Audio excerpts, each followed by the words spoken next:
Hi, welcome to Montgomery Public Schools Education Roundtable. I'm Tom Salter, and for the next few minutes we're going to be talking about our school system, things that are happening, good things, and also introduce you to two of our board members. We're very excited today to have our board president, Ms. Claire Well, and also Claudia Mitchell, who's our board vice president. And thank you, ladies, for being with us here today. It's a pleasure. Thank you for inviting Oh, us. it's my pleasure, believe me. Wonderful to be here. Thank you. And I was, we were commenting earlier how brightly colored you guys are looking. You look like Christmas already, and that's fantastic. My favorite time of the year. Totally unplanned. Well, it was a wonderful coincidence. You look Yes, great. thank you. Let's talk just for a minute, please, about how you got where you are.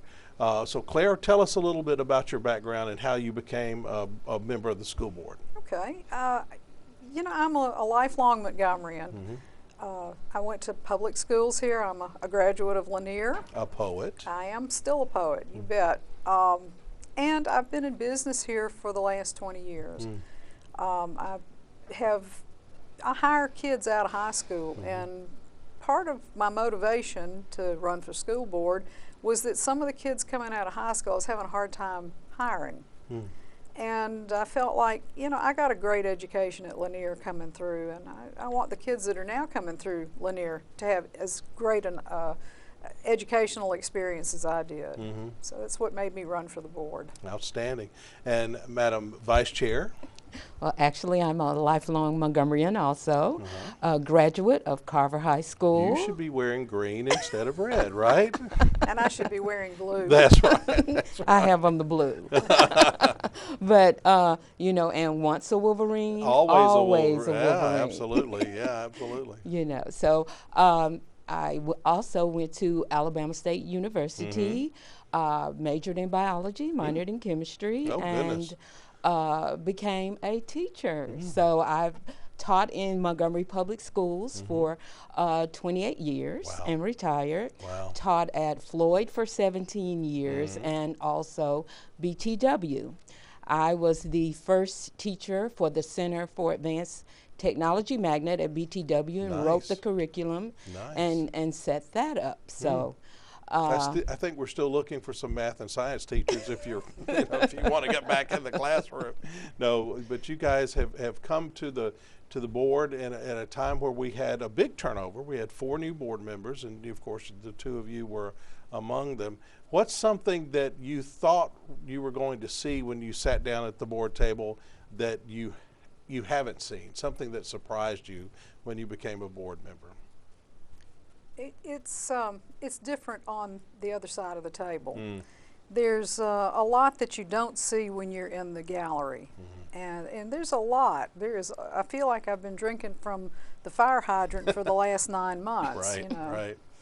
And there are a lot of different rules and guidelines that, you think I should just be able to go and get this done. But there are laws in place that you must adhere to. That's exactly right. And one of the things that I've heard other new board members say is, they thought they were going to get to come in and have $300 million of the budget, whatever the budget ends up being, that they can spend and fix and do. But one of the things you find out really early is that most of that money is already Earmarked. allocated. Well, Yes. one of the things that I'm really proud that we've done this year, and it's the first time in a long time, we have a balanced budget. We do.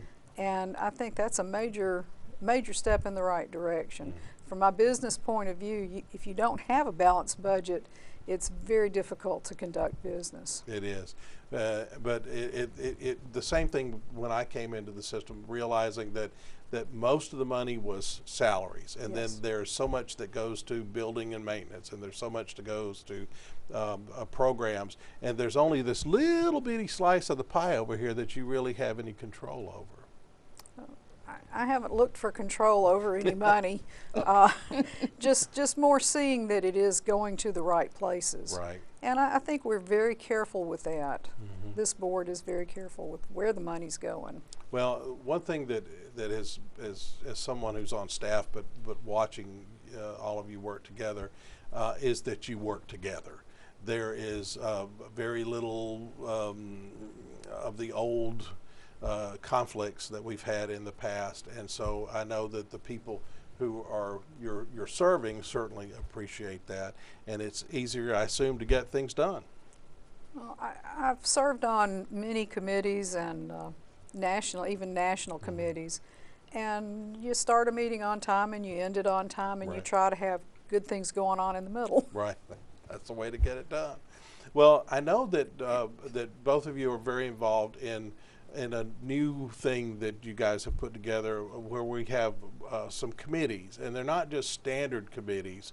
There's one in particular that I know, Claudia, you are very, very fond of. So let's talk a little bit about those committees and what you hope that they'll do. Okay, well, the committee that I'm working on and presented to the board is called Apple Core. And the core means community outreach for reinforcing education. And we all know that we need funding. We need money right now. Right.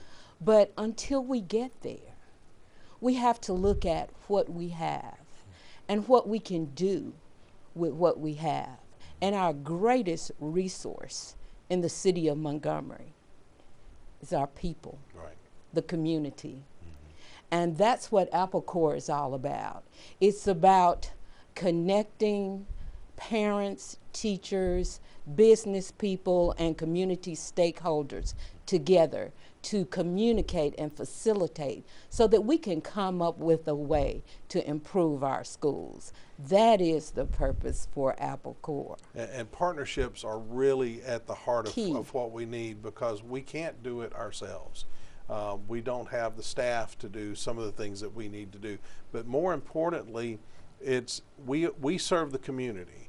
And so by involving the community in that process, then we're able to be more responsive, I guess, to exactly what they're looking for. Like Claire, you were talking about, you know, the quality of our graduates and getting, we need to know what we need to do to improve our schools in the eyes of our community, and that's a great way to do that. And by the way, I understand you, let's see, how do I say this?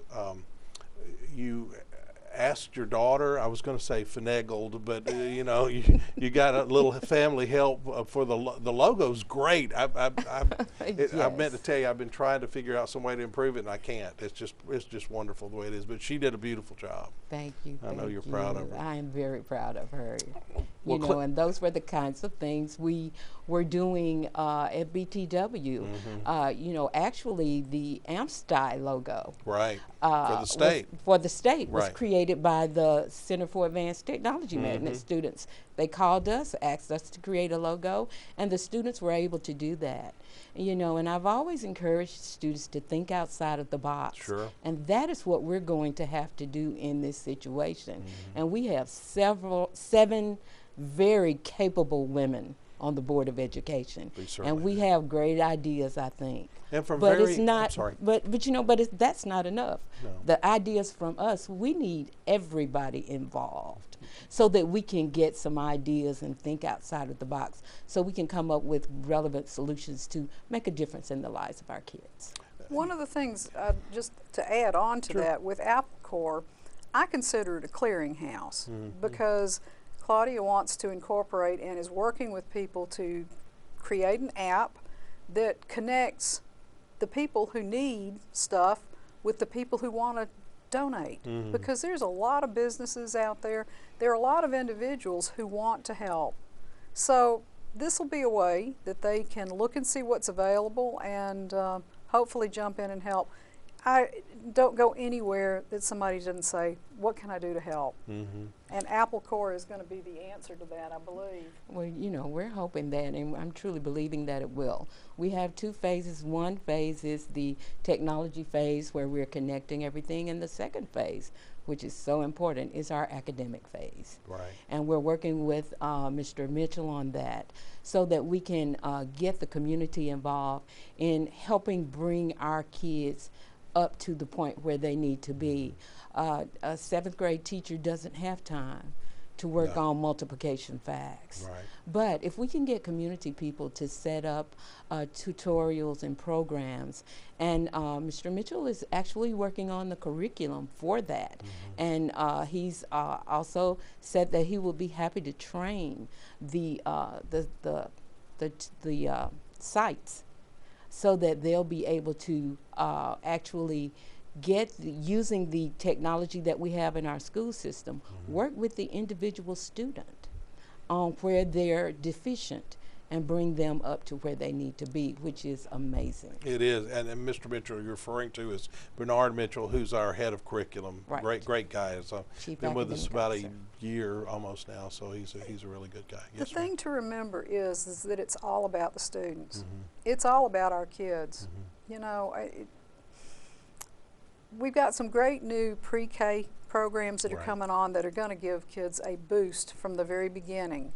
But we've got K through 12 now That's correct. that we want to have completely up to speed. Sure. Well, let's talk some more about some of the other committees, because there are several. Can you There fill are. us in on the rest? We've got, and it's the first, again, people have asked what they could do to help. Right. So we have needs. We have some crumbling buildings and things that need fixing. And as you know, we have some deferred maintenance, a pretty good chunk of it. So what I have formed a committee that community leaders really who are taking a look at it. They are looking at the buildings. They've already made a field trip. And they're working with Chad Anderson, our Right. operations person, Right. to see finally and put into some format what our needs actually are. Now, Claudia is right, we need more money, but we really can't ask anybody for money until we know what we need it for. Right. And that's what this committee is doing, and they are some wonderful people, wonderful leaders in the community that have raised their hand and said, yep, let me help. And they're going to bring a report to the board They are. with the information that the board needs, so that we can have the plan to go from there. Yep. What other committees do we have? We have got the Culture and Climate Committee Okay. that has just started forming. Erica Watkins Smith is chairing that committee, and that's to see what is the climate in the schools. What do our kids need? What do our parents need? Because you know we've got to connect all of the dots. It's not just one or two. Right. And parental involvement is huge. It certainly is. Any others that are forming or on the horizon, or that you're thinking about? There or? are more on the horizon, Okay. but getting these three cranked up is pretty major. Right. When we talk about asking the public for help, whether it's come to read to a child during your lunch hour once a month or twice a month, or whether it's go to the polls and vote to provide us with some additional funds so that we can fix some schools and do some of the things we need to do. Sometimes that seems overwhelming, especially when we start talking about $200 million plus in deferred maintenance that we need to get on. How do we help the public understand what they can do? They don't have to write us $1 billion check, although we would certainly welcome that, wouldn't we? We would take it, Yeah, yes. in a minute, and cash it before the ink was dry.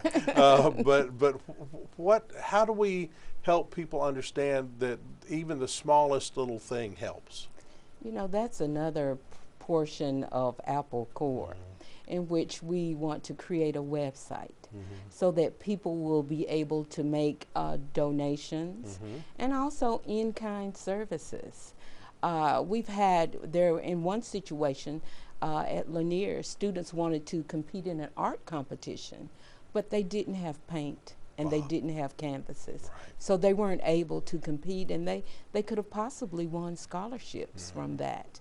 But I know that if anyone in Montgomery had known that, they would have been able to help in some way, even if it was a monetary donation. So if we have a website set up so that teachers can show what they need and the public can respond to that through in-kind services or through donations. You know, that's one of the things that we're looking for, to set Apple Core up to connect with the community so people can do things like that. And also creating an app so that people can volunteer. If we need 20 people, you would be able to go online and say, I'll be there. Then we're down to 19, 18, so that we don't have 100 people showing up. Right. And then they don't have anything to do. They might, Right. we don't want them to feel that, they're not needed. Absolutely. So if we're just putting in, as Claire always says, Well, and, it's the framework. It's amazing to Clear me enough. how many businesses donate lots of stuff. Oh, they do. And, if we know what's where, then we can, help direct it a little bit better too. Not that we need to direct anybody to donate No. to us, but, to get things where they need to get to. Well, those are excellent ideas, and we've had for years. We've had people, especially at the beginning of the school year, that would just donate pencils and pen and paper and stuff like that, which we desperately need. But there's an even greater need now for uniforms. Yep. That we have students whose parents can't afford uniforms, and the reason we went to uniforms, one of them, other than safety, was to help with the cost, because a pair of khakis and a golf shirt are a lot less expensive than some of the stuff that the kids really, that they want to buy. So over the last couple of years, we've tried to push that message out, and now we're getting more uniforms. So these apps, the app and the website you're talking about, will provide the specifics that people need, so they won't be buying something that, while we could use it, it's not the priority. Right. That's correct. That's wonderful. Well, when you, as we're starting to look to the future, and we've talked about our need for involvement by our citizens, we've talked about parental involvement, we've talked about the need for more resources. What else do we need? What, as new board members, what are you seeing that the school system could use that we need to get people involved and ask for? I'm not sure. We're sort of, this Apple Core is a big deal. Right. And it will help. It'll help get us to that point. I think what I'm seeing for me is that I go into schools, and all the board members are going into schools. Yeah, they do. I'm not sure if how much that was done in the past. It may have been as much as this, but between April and May of last year, I asked the board members informally, I said, so how many schools have you been to since our last board meeting? And I was astounded that collectively we'd been to 48 schools in 1 month. Out of the 50, we have 50 Exactly. campuses. Yeah, that's fantastic. So, it's my goal to probably quarterly get to every school. And it's not that I'm doing anything, I just like to go in and see how the atmosphere is, Right. and, Well, offer my help. Well, it means a lot when a board member shows up. It means a lot to the principal. It means a lot to the parents and to the kids to see the people that are shaping the future, I guess, of our school system. So that's fantastic. Well, the one thing I would like to ask of the community is, let's try to be more positive. It's so important in a child's life. Being an educator, I know that students rise to your level of expectation. So let's put out some positive words to our kids, letting them know who they can become. It doesn't matter the situation that you're in right now. It is possible for you to become anything you choose with hard work and determination. Let's speak life into our children, and let's speak positively. Kids receive, if they continue to hear negative talk, they're internalizing that. You're right. So let's try to look at what we can do instead of continuously saying what's wrong. And we've had that has been a problem. In my mind, that's a real problem, that people, they love to say, well, you're a failing system. Well, you know what? I'm not so sure we're failing. I think we've got more good things going on, but we have to talk about those good things. And as you know, before every meeting, You do. I talk about the things that I've observed in schools, you know, awards that have been won by cheerleaders. Sure, sure. And I love to look a student in the eye and tell them that they're going to be great. Yeah, we And have. that doesn't happen every No, day it to some of these doesn't. kids. So just the contact and the positive influence that we can give. As parents and as school leaders. That's correct. Yeah, it is awfully frustrating. And one of the things that we face as MPS is when we have a child come to us in kindergarten, first grade, or whenever we get them. Some of them come to us and they are already reading above grade level. And some of us come to us and they've never held a book in their hand. They've never had a story read to them. They've never been on a tour of any of the historic sites that are just right here within our boundaries.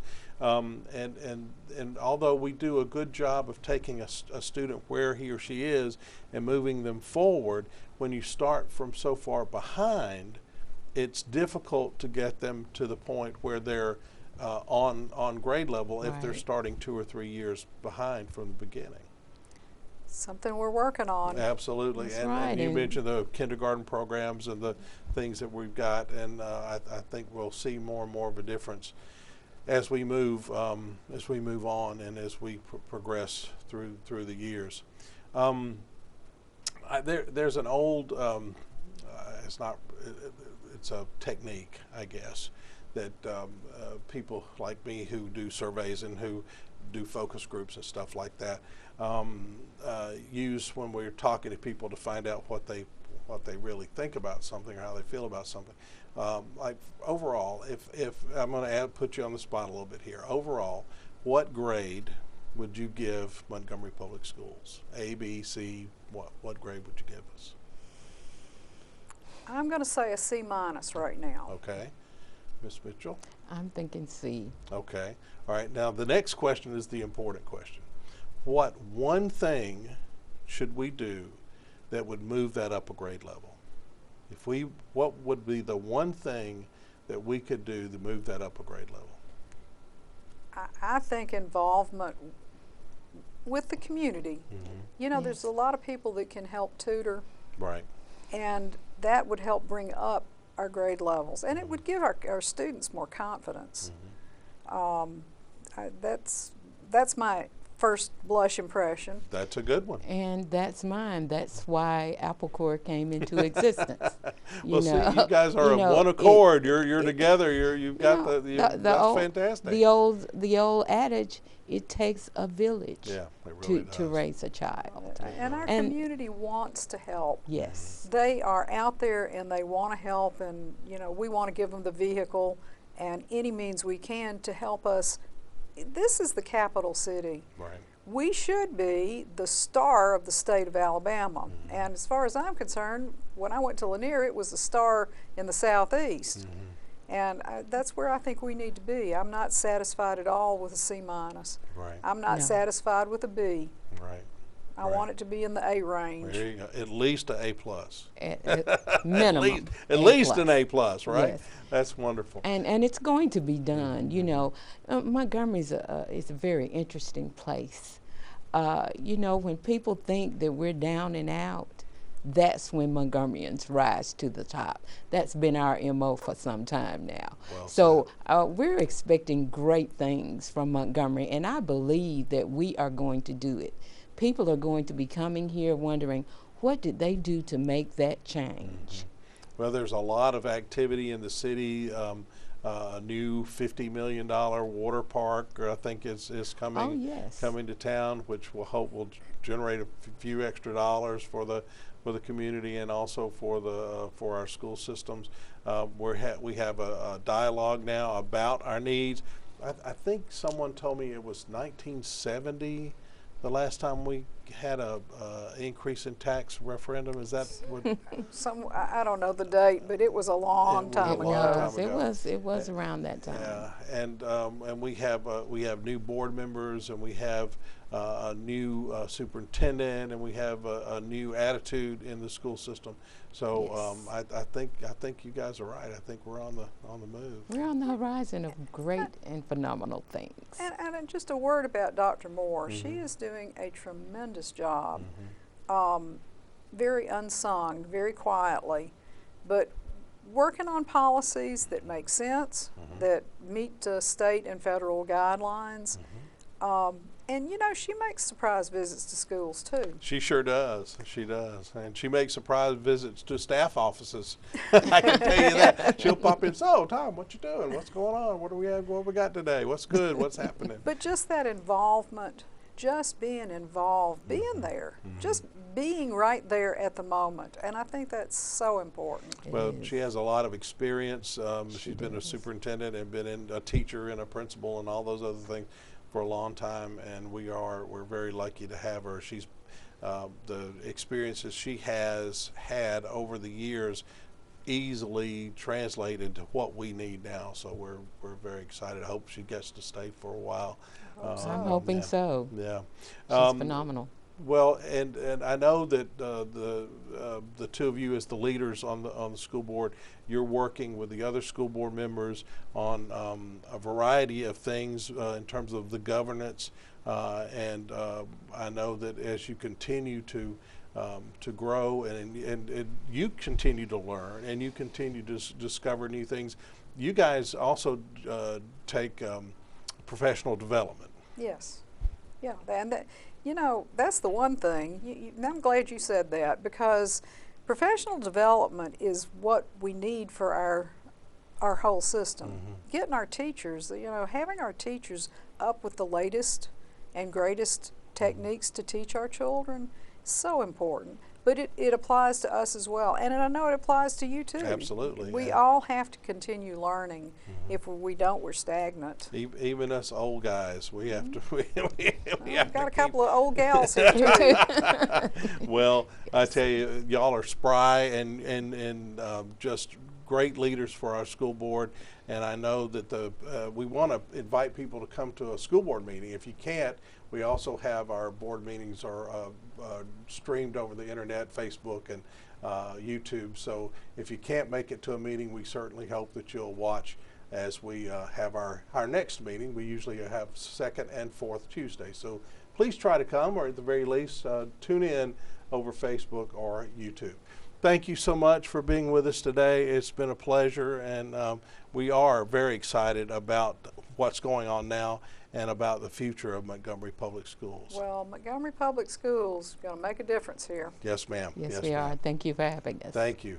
All right, thanks, and I hope you'll tune in next time to our Education Roundtable right here about Montgomery Public Schools. Have a great day. Thanks again for stopping by.